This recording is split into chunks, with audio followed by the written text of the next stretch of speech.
It's great to be here. I'm the Chief Strategy Officer for TV at LiveRamp. So I'm very much focused on the growth of our overall business, which includes activation, identity, data collaboration, and measurement.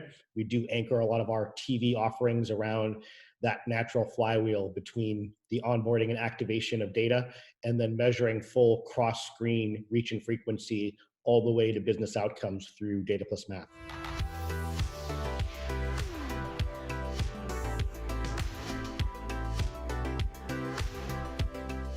I think the advertising space, in terms of the ability to make CTV and streaming more addressable, is still actually in its fairly early stages.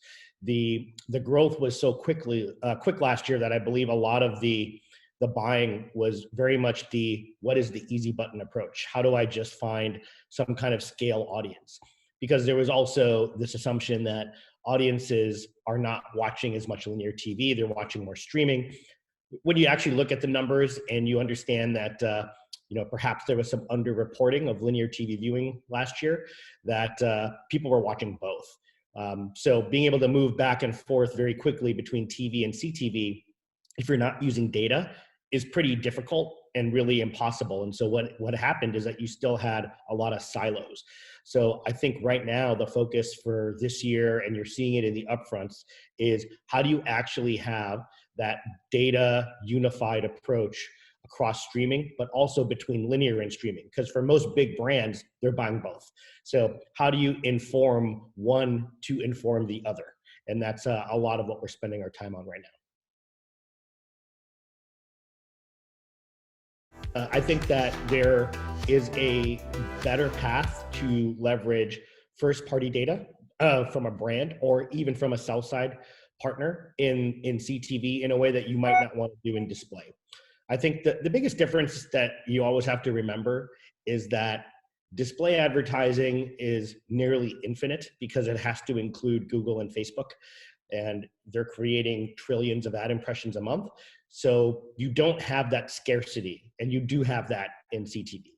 Secondly, you have someone's nearly full attention. I never will say full attention anymore because everyone is always on different devices and whatnot, but you definitely have that more time dimension based way of getting someone's attention because it's a commercial pod, right? And the commercial pod is you're watching something and all of a sudden now there's an ad in front of you. So there is a bit of a difference there as well. So when you want to look at what kind of data can you leverage, you can take more sophisticated forms of data such as actual purchase intent behavior, actual past purchases, and you're building out models to be able to target. So I think we're moving away from the era of one-to-one targeting. It's just not really the future given the way regulation, privacy, consent, opt-in and opt-out is all going. So first-party data modeled effectively and then used in a more relevant and lower load capacity is what the promise of data in CTV can be.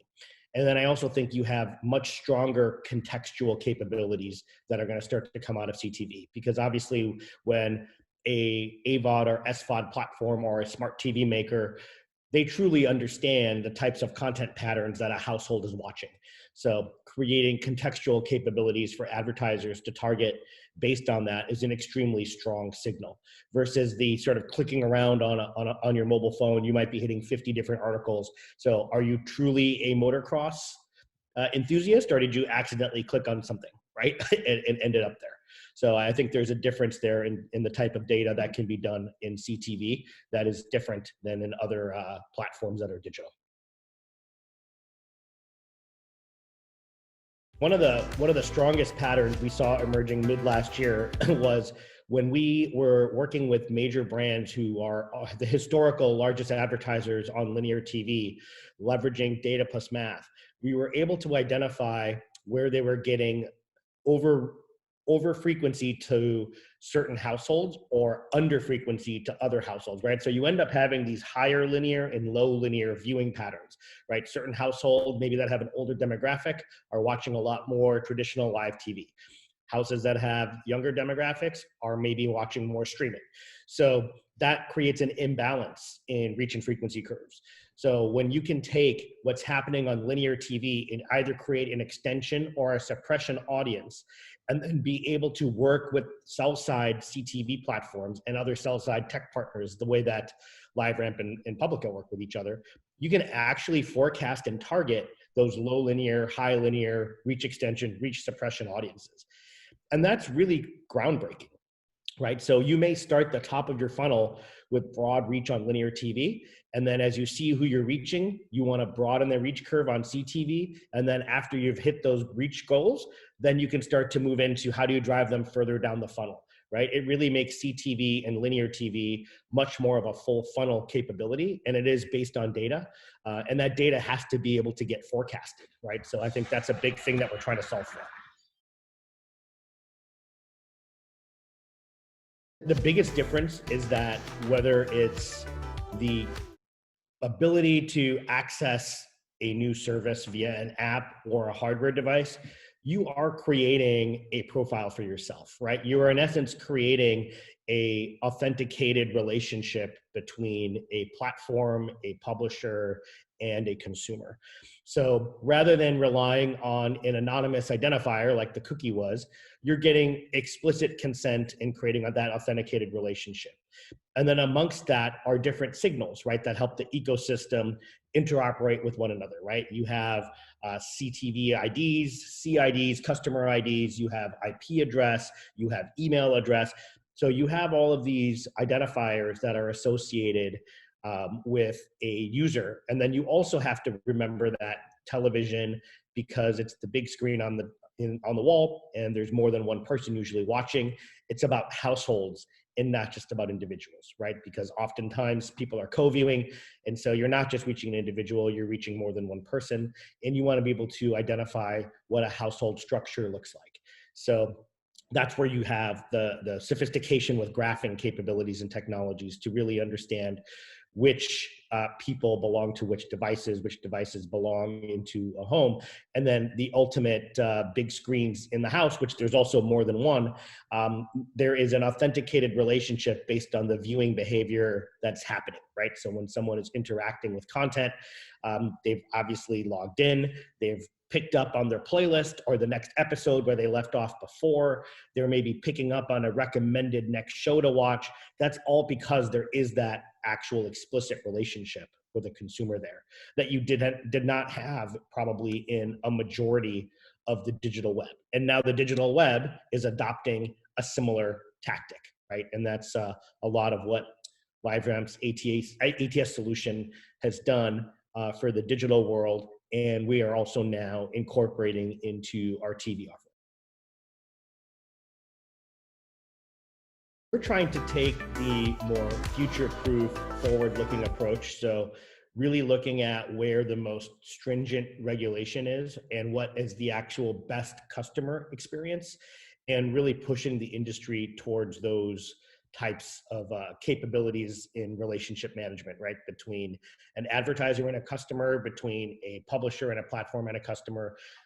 LiveRamp plays that important middle role of being able to interoperate between advertisers, platforms, and publishers. And we believe that that authenticated relationship is going to be the cornerstone of how the digital ad ecosystem, including CTV, will have to work. A big role. It's definitely a R&D initiative that we have that I'm sure is also going on. Having an accurate portrayal of what is within a household means that you have to have the ability to create graphs that are constantly learning, right? Leveraging the machine learning and AI technology that allow you to keep improving models about what your assumptions are. And we think the ability to have a stable household graph that is anchored by CTV authenticated relationships through devices and apps is absolutely going to be a very important piece of the future of a TV household graph. It's better to, of course, be prepared, right? That kind of goes without saying. So start right away. I think there was a time where if you wanted to reduce friction in the viewing experience, then perhaps you didn't want to force somebody to create that authenticated profile-based relationship. But now if you don't get users to do that immediately, it's just going to be maybe more painful to do down the road. And it's really your currency as a platform or a publisher to have a better monetization strategy and also just a better user experience overall. Because how can you really cater to people's interests if you also don't have that opted-in relationship? Secondly, I think you need to, as a publisher, immediately understand the value of your inventory and the value of your viewers, right? So if you've authenticated, you've got this relationship, you now have an understanding of what kind of patterns of behavior they watch. You might have a better understanding through ad technology about what kind of ads people are engaging with. Perhaps you even have measurement in place and you understand what kind of performance you're driving for advertisers.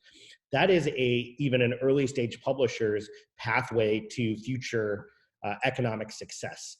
And then I would say that you need to invest in the right tools to make sure that you can protect your value, right? Because ultimately the buy and the sell side of the ad tech ecosystem are in essence in natural competition with one another. And that's exactly what happens. It's a marketplace, right? You have a bid-ask relationship the same way you do in the financial markets. So the buy side is going to always want to find the most valuable audience for the most efficient price.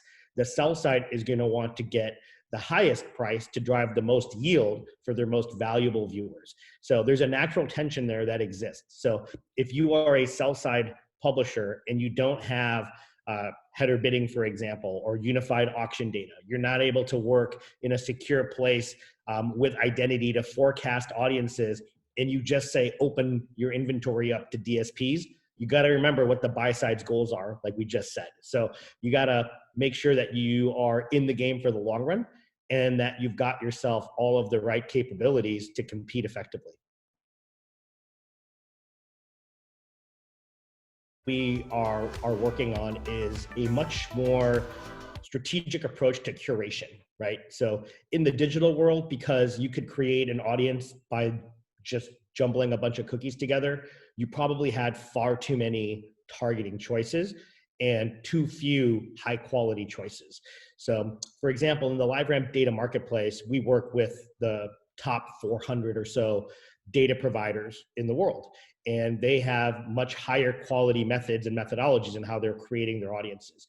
You also have just an absolute tidal wave of first party data being formulated from the buy side. So when you combine the ability to take the highest quality third-party data providers and first-party data, and you're able to combine those things through Boolean logic, right, in platforms that such as we've developed, that allows you to have a much more sophisticated and high-quality data strategy for CTV. And we believe that that's going to be the real focus for the next 12 to 18 months. So moving away from just basic age and gender targeting, moving away from, okay, it's no longer, P2 plus in my linear rating, so I'm just gonna try to get a whole bunch of reach on CTV because that's easy. It's gonna become much more about leveraging first party audiences.